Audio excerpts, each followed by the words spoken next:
Welcome to BBUS 307, our class in business ethics.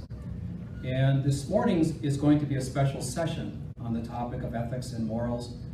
As this is a class in business ethics, as we've talked about, we find that one's own ethics really are a function of one's own set of morals.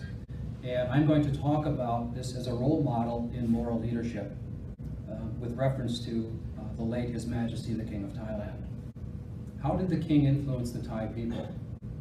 I'd like to read this from the Straits Times. This is an independent analyst who talked about the king.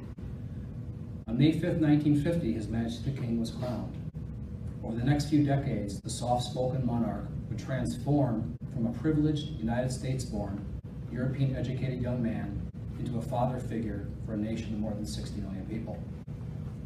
He navigated the nastiness of the Cold War and regional conflicts, traveled the length and breadth of the land, that being Thailand, earning the respect and affection of millions of his subjects, and survived Thailand's cutthroat politics with a quiet, aloof detachment.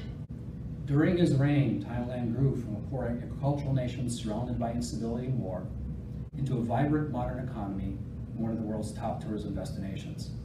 Its gross domestic product many times more than that of its immediate neighbors combined GDP.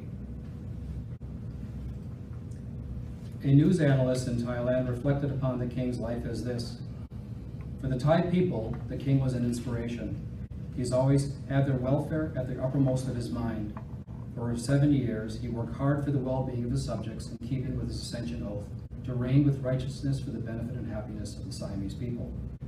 Since early in his reign, His Majesty the King traveled to all corners of Thailand, reaching the remotest, most dangerous parts, talking to the poor and the vulnerable, to understand their ways and problems and find ways to help them.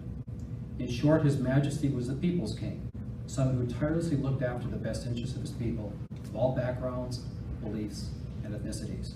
His Majesty was the best father the Thai people could ever have, a man who lived and ruled by the highest of morals, and whose legacy will remain as a shining example forever.